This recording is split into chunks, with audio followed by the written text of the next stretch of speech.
They say a mother's love is supposed to be unconditional, but tonight as I sit here with tears streaming down my face, I wonder if mine was wasted on a daughter who never truly saw me as her mother at all.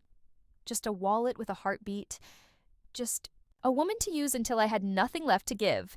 And before I tell you what she did, please do me one favor. Subscribe to my channel, like this video, and leave a comment about where you're watching from, because stories like mine don't just happen in movies.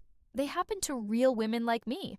Women who gave everything only to be left with nothing, and I want to know I'm not alone. My name is Eleanor Grace Williams. I'm 71 years old, and for most of my life, I believed my daughter Amanda was my pride and joy, the one who would carry my values and love into the future. But what she carried instead was greed, entitlement, and a coldness I didn't recognize until it was too late. When my husband Peter died of cancer 3 years ago, I thought Amanda and I would lean on each other, mother and daughter against the storm, but she showed up at the funeral not with compassion in her eyes, but calculation, whispering in my ear.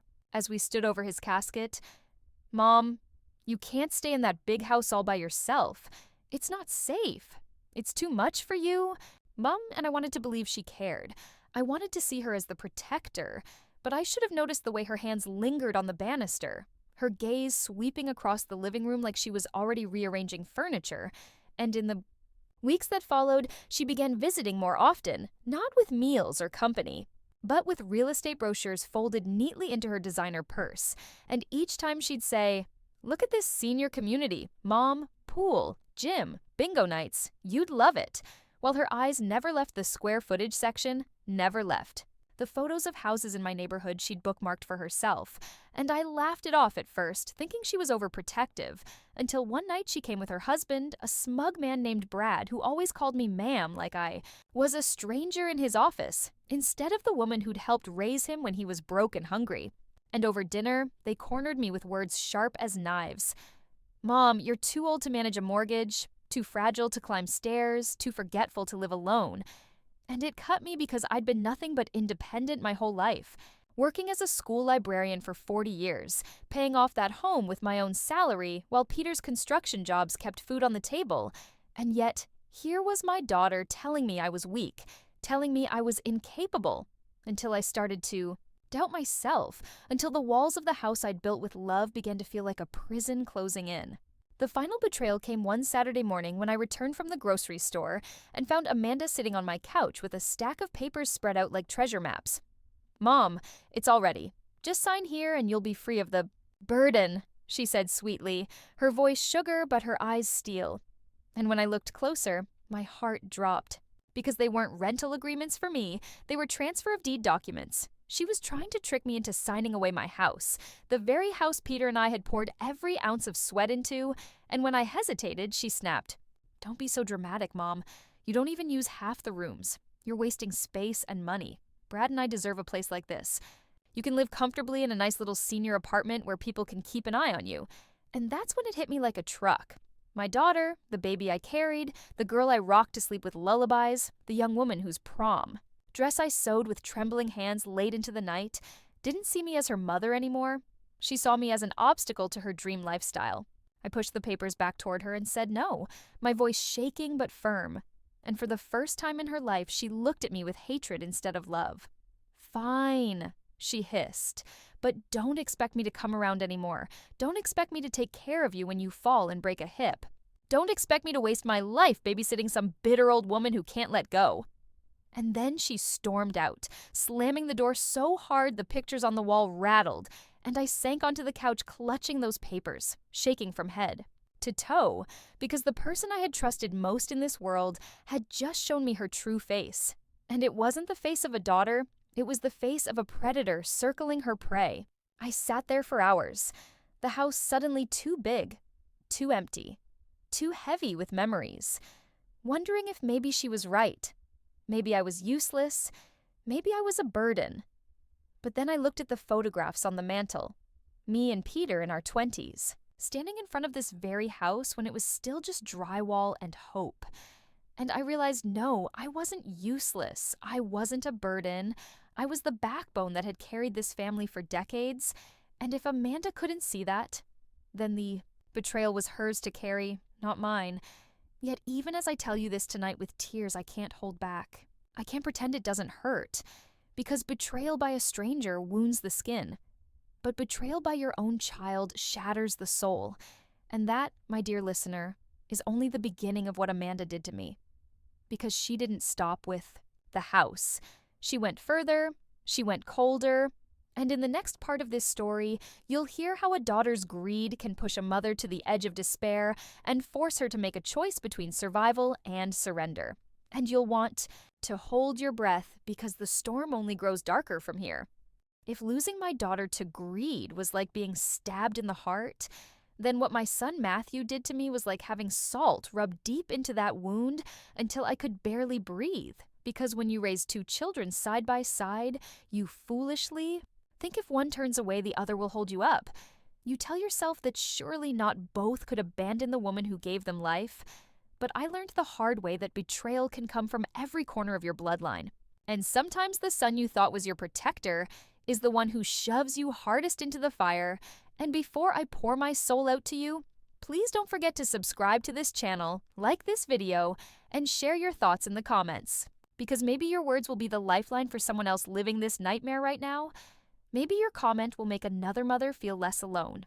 My Matthew had always been my golden boy, the one who made me laugh when the house felt heavy, the one who told me at Peter's funeral, "Don't worry, Mom, I'll always look after you." And for a moment I believed him, clung to those words, like a rope in quicksand.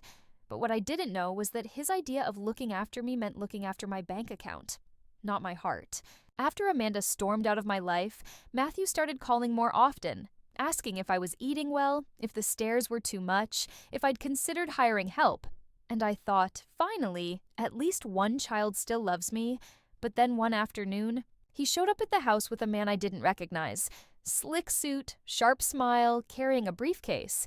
And Matthew said, "Mom, this is Mr. Clark. He's a financial advisor who's going to help us secure your future." And something about the word us knotted my stomach. But I swallowed it down because Matthew spoke with such confidence, and I wanted so badly to trust him. They sat at my kitchen table spreading out charts and portfolios, talking about maximizing assets and converting equity. And when I tried to keep up, Matthew put a hand over mine and said, "Mom, you don't need to understand all. The details, just trust me, I'll handle everything." And I wanted to scream that I had handled things my whole life, that I had balanced checkbooks and paid bills and stretched dollars to keep food on the table. But his tone, so calm and condescending, made me feel suddenly small, like an old woman who should just hand over the keys and be grateful someone was willing to steer. I signed a few papers that day, thinking it was harmless, just opening an account or consolidating something. But weeks later, I started noticing things. Letters from the bank I didn't recognize, charges on my statements for things I hadn't bought. And when I confronted Matthew, he gave me that charming smile he'd used since childhood to get out of trouble and said, "Mom, it's all part of the plan. Don't worry, I know what I'm doing." And like a fool, I let it go. Until the morning I went to pay the electricity bill and found my account nearly empty, drained like a dry well, my heart hammering as I called Matthew demanding answers. And he finally admitted in a casual tone that he had borrowed against my savings to invest in a can't-miss opportunity with his friend Mr. Clark, some tech startup in California. And when I asked why he hadn't told me first, his voice grew sharp. "Because you would have just panicked and said, 'No, Mom, you don't understand these things. You're stuck in the past. Let me handle the future.'" And something inside me cracked, because in that moment I realized my son didn't see me. As a wise mother, he saw me as dead weight, an obstacle to his dreams, just like his sister had. I begged him to return the money, to undo whatever he had done, but he just sighed. "It's already gone, Mom, but don't worry, once the company blows up, you'll be rich. You'll thank me later." And I shouted through tears, "That was my security, Matthew. That was the money I was saving for when I can't work anymore, for when my body fails me." And do you know what my son said? The boy I raised, the child I nursed through fevers and drove to baseball practice in the rain. He looked me in the eye and said, "Then you better hope this company succeeds, because I can't support you if it doesn't." And I swear I felt my knees buckle as if the ground itself was rejecting me. I spent nights staring at the ceiling, wondering how my life had turned into a battlefield where my children were the enemy, wondering if I had failed as a mother or if love itself had failed me. And weeks later, the call came. Matthew's voice, shaky for the first time in months. "Mom, the deal went south, the company collapsed, the money's gone, all of it. I'm so sorry." But the word sorry bounced off me like rain on a roof, because apologies don't refill a bank account. They don't erase betrayal. They don't fix the fact that my son had gambled away not just my savings, but my trust. And when I asked him how much he had lost, his silence told me everything. It wasn't just my savings. He had taken a loan against the house, too. My house. The home Peter and I had bled for and put it up as collateral without even asking me. And the bank was already circling, sending letters, threatening foreclosure. I remember sitting at the kitchen table holding one of those letters, my hands trembling so badly the paper rattled like thunder, thinking how ironic it was that I had raised my children to be honest, hard-working, God-fearing adults. And yet, here I was at 71, on the brink of losing everything because the son I trusted most had treated me like a piggy bank to smash open when he got desperate. I wanted to scream, to throw dishes, to tear those letters into pieces, but instead I just cried until my body shook, until I could barely breathe, because what Matthew stole wasn't just money. It was my sense of safety, my peace of mind, the belief that even if the world turned cold, my son would keep me warm, and now I was colder than I had ever been. And do you know the cruelest part? When I confronted him one last time, hoping for remorse, for redemption, for a flicker of the boy I once knew, he looked at me with weary eyes and said, "Mom, I had no choice.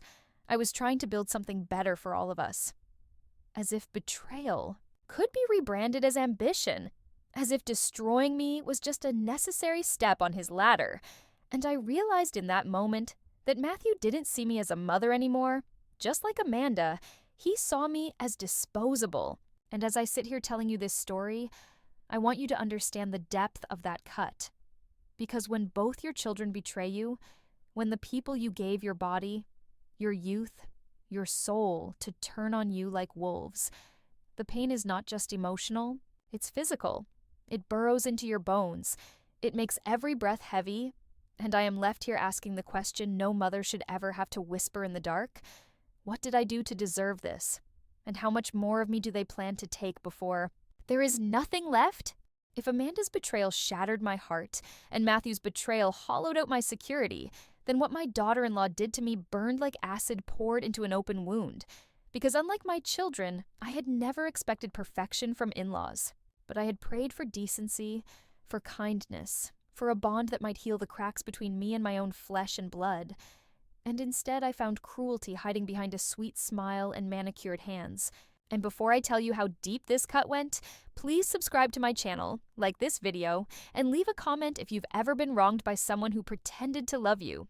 Because your words might be the reminder another woman needs tonight that she's not alone in her pain. Matthew's wife, Lauren, had always seemed polite. Too polished, maybe. The type of woman who cared more about her Instagram feed than the real people standing in front of her.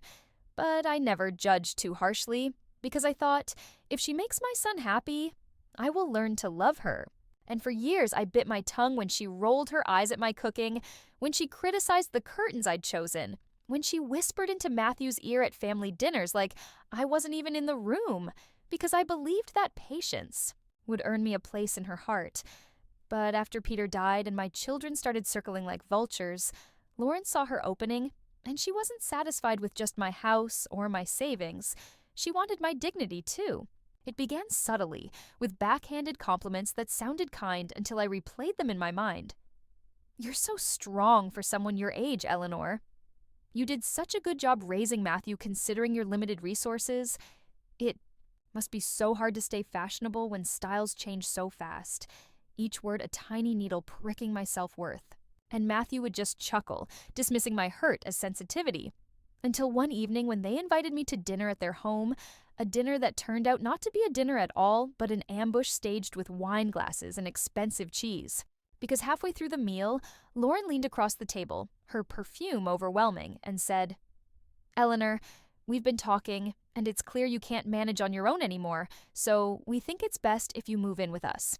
And before I could even process the words, Matthew jumped in. "It's not safe for you at the house, Mom. This way we can take care of you." And at first it almost sounded like concern, but then I noticed the way Lauren's eyes flickered toward the deed folder Matthew had brought along, and the way her perfectly painted nails tapped impatiently against the table as if she were timing how long it would take me to surrender. And when I asked softly, "And what about my house?" Lauren's smile widened, sharp and cold. "Oh, don't worry, dear. We'll rent it out. The income will help with expenses. It'll be like a retirement plan for you." But her eyes betrayed her, flashing with greed, and I realized they didn't want me in their home out of love. They wanted control of my home out of hunger, and when I pushed back, saying I wasn't ready to give up my independence, Lauren's mask slipped for just a heartbeat and she hissed, "Independence? Eleanor, you're nearly 72, you forget things, you fall asleep in the chair, you can barely carry groceries. Independence isn't safe for someone like you." And her words cut deeper than she knew, because they weren't true, not entirely, but they planted doubt, seeds of fear that maybe she was right, maybe I really was slipping, maybe I was one bad fall away from becoming a burden, and she twisted that fear like a knife, patting my hand gently as if she cared while twisting the blade, whispering, "You'll thank us later when you don't have to worry anymore." And for a moment, I almost gave in, almost signed the papers Matthew had slid toward me like a dealer laying down cards, until I remembered Peter's words before he died, when he held my hand in the hospital and said, "Don't ever let anyone decide for you what you can handle, Eleanor. You've always been stronger than you realize." And with that memory burning in my chest, I pushed the papers back and said, "No," my voice trembling but firm, and the air in the room turned to ice.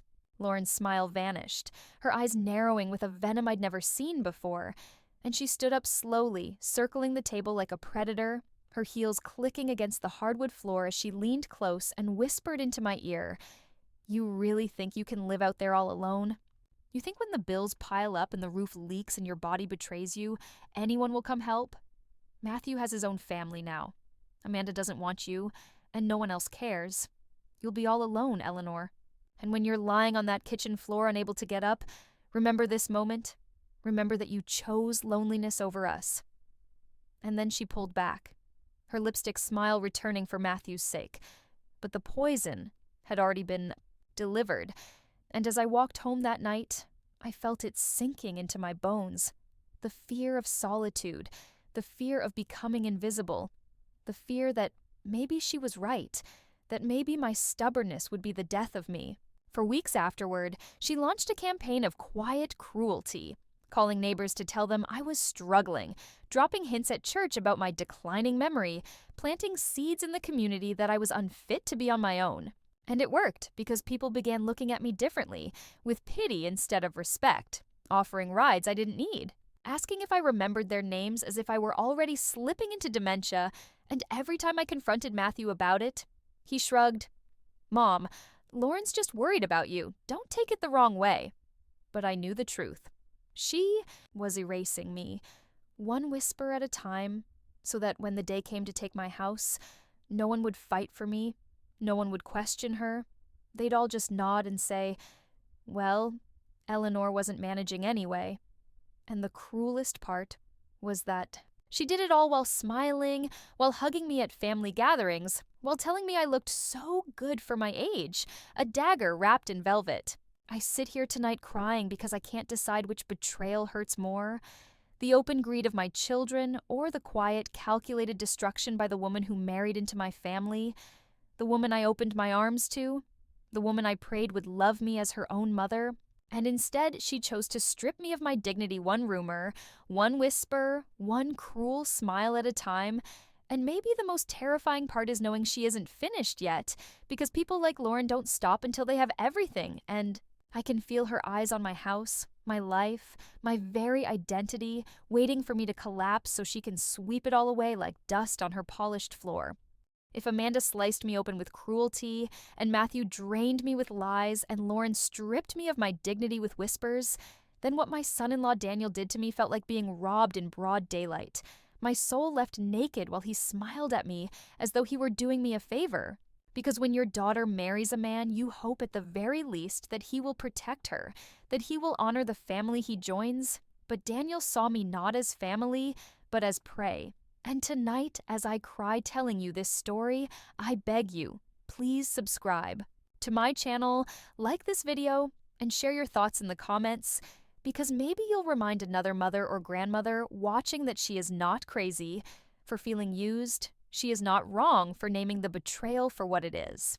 Daniel had always been slick, the kind of man who shook hands too firmly and laughed too loudly, who wore cologne that entered the room 5 minutes before he did, the kind of man who talked about money at funerals and investments at birthday parties. But Amanda loved him, and so I swallowed my unease, telling myself that at least he worked hard, at least he provided for my daughter and grandchildren. But after Peter's death, when Amanda grew bolder in trying to take my house, Daniel began circling like a shark that smelled blood, his true colors bleeding through every smirk. He started with little comments slipped into conversations. "Eleanor, you should really think about downsizing. These old houses eat money." Or, "Retirement communities are the future. You'd make friends. Amanda and I could stop worrying about you." And each time he said it with that patronizing tone, like he was offering me wisdom instead of carving up my life into pieces for his convenience.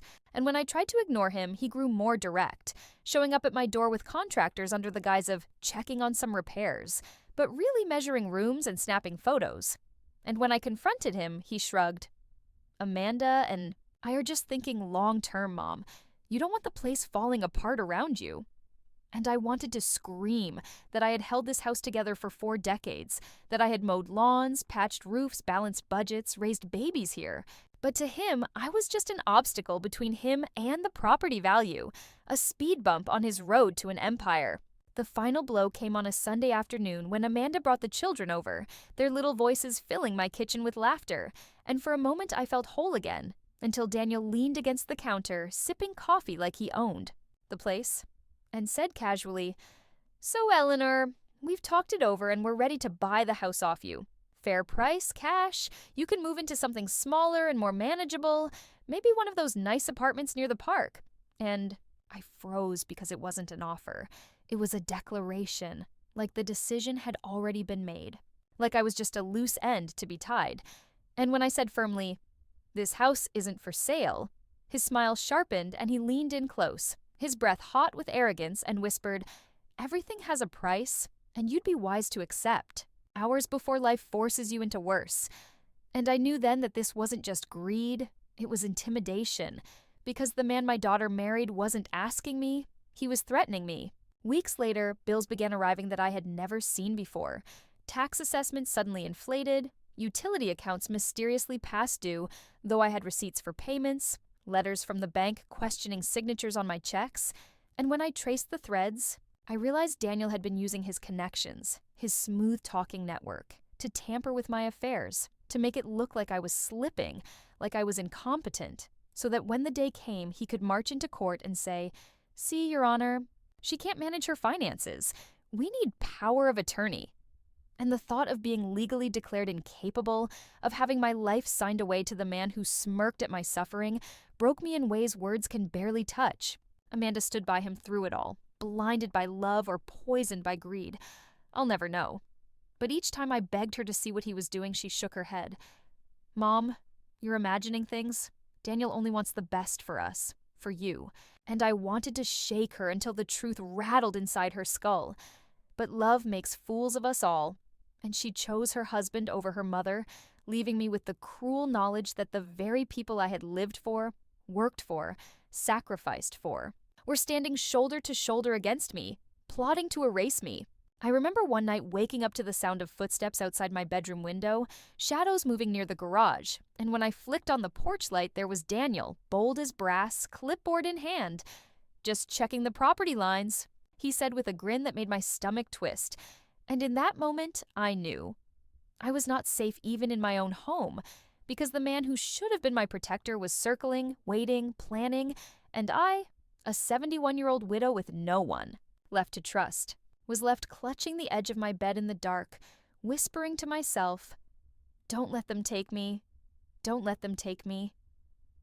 But the truth is, I don't know how much longer I can fight them. And that is why I tell you this story with tears in my eyes and a crack in my voice. Because maybe if the world hears what they've done, maybe if enough of you stand with me in spirit, I won't crumble under the weight of this betrayal.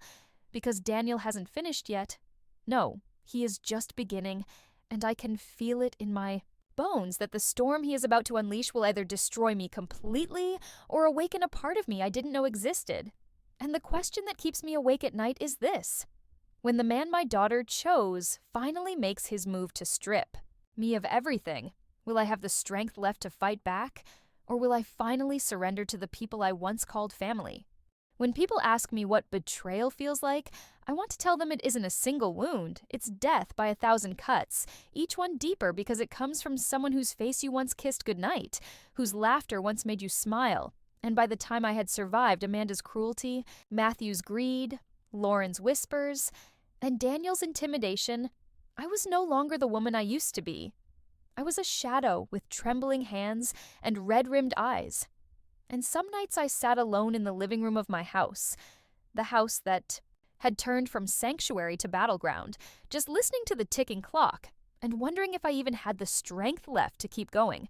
And before I pour the rest of my soul into your ears, please subscribe to my channel, like this video, and leave a comment telling me if you've ever been betrayed by someone who carried your blood or your trust, because sometimes knowing we aren't alone is the only thing that stops us from giving up entirely. After Daniel's threats, I stopped sleeping soundly, every creak of the floorboards sounding like footsteps, every car passing at night like a predator circling.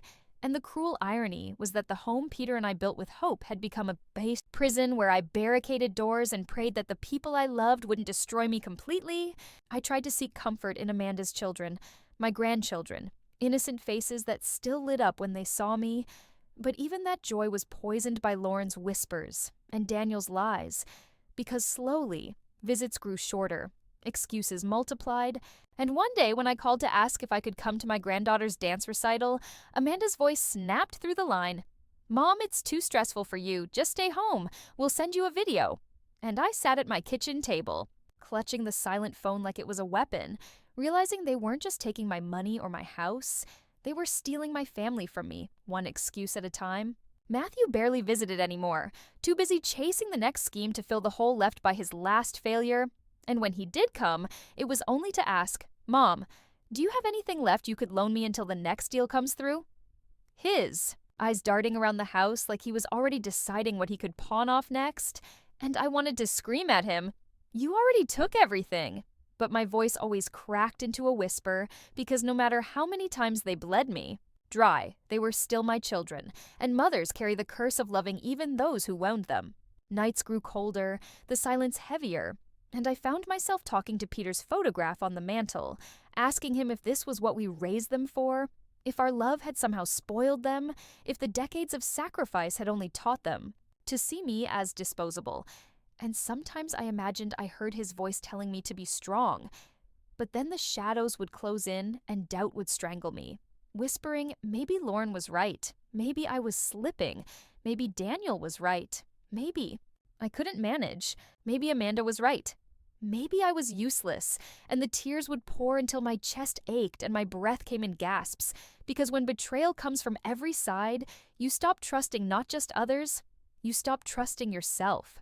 I stopped inviting friends from church, ashamed of the rumors Lauren spread, too tired to explain why Amanda no longer called, too broken to admit that my son had drained me dry, and soon even the neighbors stopped waving, their glances heavy with pity, and I shrank further into myself, until the woman who once held book fairs and laughed loudest at block parties was reduced to a ghost behind the curtains of her own house. One evening, I collapsed on the kitchen floor after trying to lift a box of old photo albums, and for 10 terrifying minutes I couldn't stand, my body trembling, my breath shallow, and all I could think about were Lauren's words. "When you're lying on that kitchen floor, unable to get up, remember this moment." And rage surged through me as strong as fear because I realized they had spoken my collapse into existence. They had cursed me with their cruelty, and the worst part was that in that moment, I almost wanted to stay on the floor, to let it all end quietly, because at least then the pain of betrayal would finally stop. But something inside me rebelled. Some stubborn spark Peter always said lived in me, and I clawed my way up, panting, my nails scraping the counter for leverage, until I stood trembling but alive, whispering through clenched teeth, "Not yet." And though my body was weak, my soul caught fire, because I realized if I kept letting them define me, if I kept letting their betrayal script my ending, then I would indeed die the useless old woman they wanted me to believe I was. And I couldn't give them that victory. I couldn't let my story end as their triumph. So I wiped my tears, straightened my shoulders, and told myself this is not the end, Eleanor. Not yet. But even as I said it, I could feel the storm still building, because people like Amanda, Matthew, Lauren, and Daniel don't stop once they smell weakness. They press harder, and I knew in my bones that the darkest betrayal was still coming, lurking in the shadows of my family, waiting for the moment to strike, and that thought, that terrible certainty, kept me awake long into the night with only one question echoing in my mind. If they've already taken my money, my dignity, and my trust, what else can they strip away before there's nothing left of me at all? I don't know what changed in me exactly. Maybe it was the night I lay awake staring at the ceiling, listening to the rain pounding against the windows, like the fists of every memory I had lost. Or maybe it was when I saw my reflection in the mirror one morning and barely recognized the woman looking back at me, eyes swollen from crying, shoulders hunched from defeat, lips trembling from silence. And I realized if I didn't do something soon, if I didn't claim even one piece of my life back, then Amanda and Matthew and Lauren and Daniel would not just take my house or my savings or my name. They would take me, the very core of who I was. And that was when I whispered into the stillness, "No more." And it was the first time in months that my voice didn't sound like a plea, but like a vow. And before I tell you how I began clawing my way out of the grave they dug for me, please don't forget to subscribe, like this video, and share your story in the comments, because I need to know if there are other women out there who fought their way back when everyone they loved tried to bury them. The first step was the hardest, digging through boxes of Peter's old files, receipts, insurance policies, mortgage papers, because every page carried his handwriting, every note carried his presence, and for weeks I couldn't read a line. Without crying, but slowly I pieced together what they had tried to hide from me. I discovered that Matthew had forged my signature on at least 2 loan applications, that Daniel had filed false maintenance requests to the city claiming my house was unsafe, that Lauren had sent anonymous letters to the church elders suggesting I was slipping into dementia, and Amanda, my own daughter, had written to Peter's old attorney trying to get an early transfer of the property, painting me as incapable. Each discovery felt like a dagger, but also a key, because with every proof I gathered, I felt power returning, faint but real, like embers in a fire pit reigniting after the storm. I made copies of everything, filed them neatly in a folder I kept, hidden under the floorboards in Peter's study, and as I placed each document inside, I whispered their names: Amanda, Matthew, Lauren, Daniel, like curses, like prayers, like warnings, because someday soon they would have to answer for what they had done. The second step was harder still, finding my voice outside these 4 walls, because betrayal teaches you to stay quiet, to shrink, to avoid shame. But I forced myself to walk back into church one Sunday, chin trembling but held high. And when the whispers swirled, I didn't hide. I looked those neighbors in the eye and said, "Don't believe everything you've heard. I'm not weak and I'm not done." And I saw some of them flinch, some of them nod, some of them whisper again. But for the first time, I felt like I had pushed back against the tide. Days turned into weeks, and each day I practiced strength, answering phone calls without trembling, paying bills without doubting myself, cooking meals without choking on loneliness, and slowly the pieces of me they had scattered began to come back together. But the fight was far from over because Amanda kept calling, leaving messages that dripped with venom disguised as pity.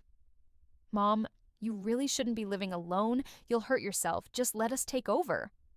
And Matthew showed up one night, drunk, pounding on my door, shouting, "You owe me. I'm your son. You're supposed to help me," until I threatened to call the police, and he stumbled away into the darkness. And Lauren cornered me in the grocery store, her smile sharp as a blade, whispering, "People are talking, Eleanor. They think you're losing it. Maybe it's time. You made this easier for everyone. And Daniel had the audacity to send me a letter from his office, printed on company letterhead, offering to purchase my house for a fraction of its worth, signed with his arrogant flourish. Like he was doing me a favor, and each attack nearly broke me. But each one also fueled me, hardened me, sharpened me, until one night I sat at my kitchen table, candlelight flickering against the walls, folder of evidence spread before me, and I whispered, "You thought I was weak, but you forgot who raised you, who sacrificed, who endured, and I will not go." Quietly. And as I said those words, for the first time in years, I believed them. I began reaching out quietly, carefully. An old friend of Peter's who knew an attorney, a retired teacher from my library days who had connections with senior advocacy groups, a neighbor whose brother worked at the courthouse. And piece by piece, a plan began to form, a network of quiet allies surrounding me, reminding me I wasn't as alone as they wanted me to believe, and I clutched that truth like a lifeline, because the storm was still coming.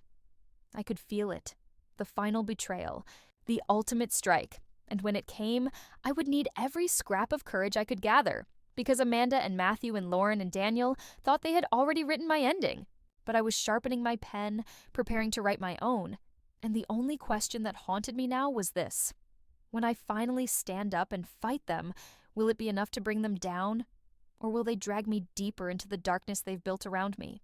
It's strange how silence can feel louder than thunder when you know a storm is about to break. And that's how those days felt after I gathered my evidence, after I whispered my vow at the kitchen table, because I knew Amanda and Matthew and Lauren and Daniel wouldn't stop until they had either my house or my life. And every ring of the phone, every knock at the door, every shadow across the curtains made my heart pound with both fear and defiance. And before I let you into this part of the story, I'll ask you once more.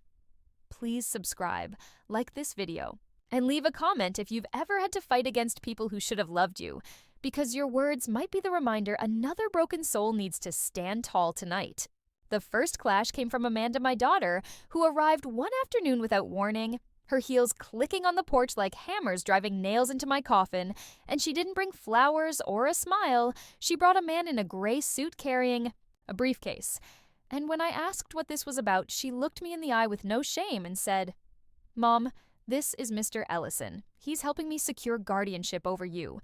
We're just here to go over the paperwork."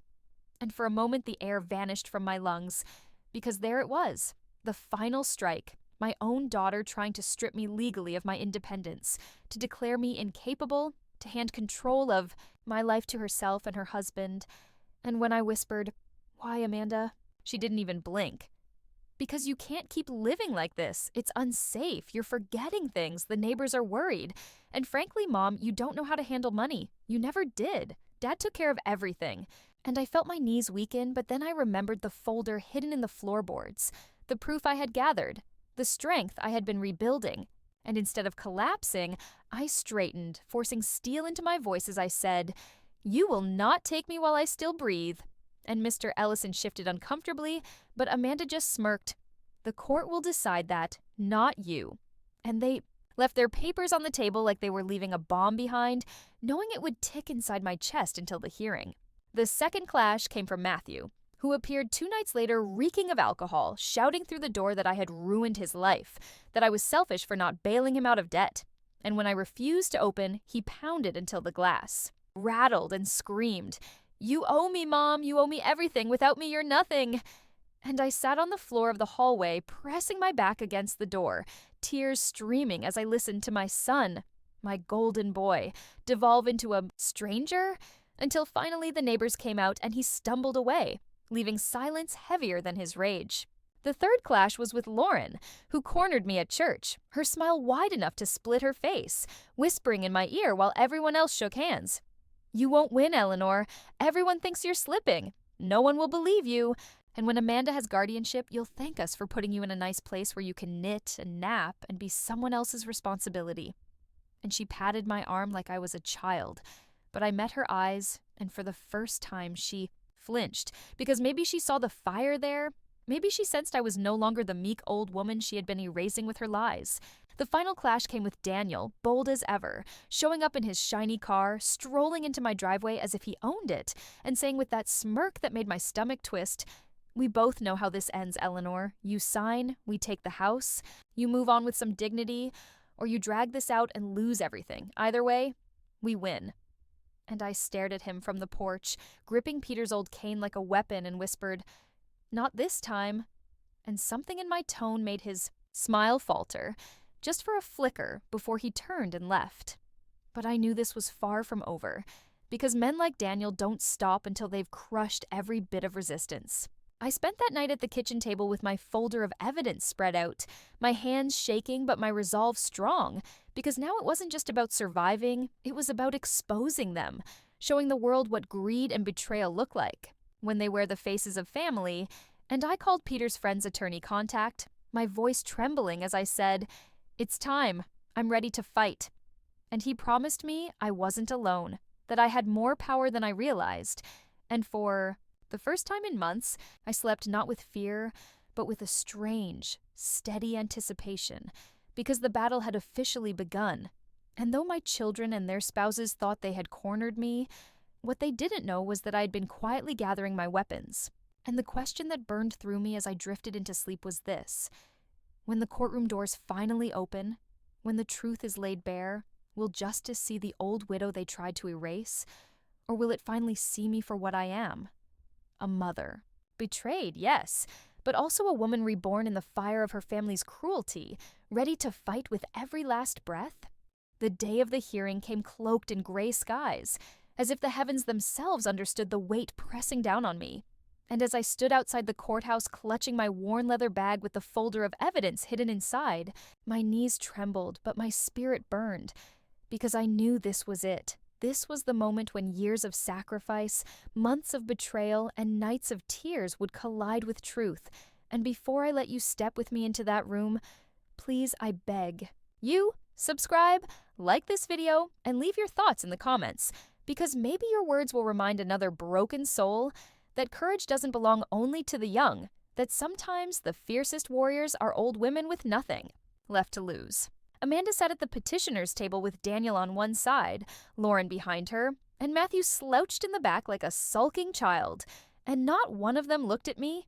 Not one of them acknowledged that I was their mother, their mother-in-law, the woman who had given them everything. They looked at me like prey, like a prize waiting to be claimed. And when Amanda's lawyer stood and began listing their accusations, forgetfulness, instability, financial mismanagement, each word cut like a blade, each lie stacking like stones on my chest until I thought I would suffocate. But then the judge turned to me and asked softly, "Mrs. Williams, do you have anything to say?" And I rose, my hands trembling, my voice shaking at first, but gaining strength with every word. And I said, "Yes, Your Honor, I do." And I pulled out the folder, laying on the table proof of forged signatures, fraudulent letters, tampered, accounts, whispered rumors. And I told the court how my daughter lied, how my son stole, how my daughter-in-law smeared, how my son-in-law threatened. And as I spoke, tears streamed down my face, but I did not stop. I poured decades of silence into that room until even the clerk lowered her pen to listen. And when I finished, I looked straight at Amanda, my own flesh and blood, and whispered, "You thought you could bury me, but you forgot who taught you how to fight." And for the first time in months, she looked away. Shame or rage I couldn't tell, but she couldn't hold my gaze. The judge studied the documents, his brow furrowing. And finally, he said words that will echo in my soul forever. "Mrs. Williams, you are not incompetent. You are not incapable. You are the victim of a sustained pattern of familial abuse and exploitation, and this court will not strip you of your independence." And I nearly collapsed with relief as Amanda gasped. Daniel muttered under his breath. Lauren paled, and Matthew dropped his head into his hands. But victory tasted bittersweet, because even as the judge dismissed their petition, even as I walked out into the gray daylight with the weight lifted from my shoulders, I knew this wasn't the end, because blood is not easily severed, and people as greedy as them don't surrender after one defeat. That night, I sat alone at my kitchen table, staring at the familiar walls of the house they had tried so hard to steal, and I thought about every sacrifice I had made, every dream I had set aside, every tear I had shed. And I asked myself if it had all been worth it, if raising children who turned on me like wolves meant my life had been a failure.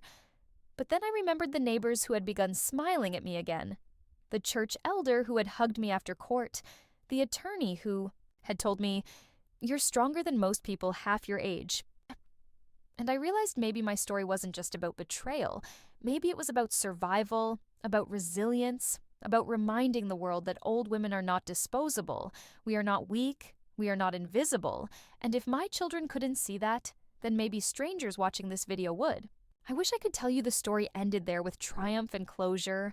But the truth is, life is not so neat. Because 2 days after court, Amanda showed up at my door, her face streaked with tears, her hands shaking as she begged, "Mom, please, I made mistakes, but I'm still your daughter. I'm still your baby. Don't shut me out." And for a moment, my heart wavered, because a mother's love never dies completely. But then, Daniel's car pulled into the driveway, and I saw his eyes watching me like a hawk. And I realized Amanda's tears might not be for me at all, but for the inheritance still locked beyond her reach, and I closed the door with my heart breaking all over again. Matthew hasn't called since, Lauren still spreads whispers in town, Daniel still lurks with that smug smile, and I know in my bones that they are plotting, waiting, circling like vultures who refuse to leave until the body is cold. And that is why I tell you my story, with tears and with fire. Because maybe next time they come, maybe next time they strike, I won't just defend, maybe I'll strike back harder than they ever imagined. Maybe I'll show them that the woman they tried to erase has become something they never prepared for. A survivor with nothing left to lose, and a survivor with nothing left to lose is the most dangerous thing of all. So I leave you tonight with this question that still keeps me awake long after midnight. When family betrays you so completely, when blood turns to poison, do you keep forgiving until there's nothing left of you? Or do you finally become the storm they never saw coming?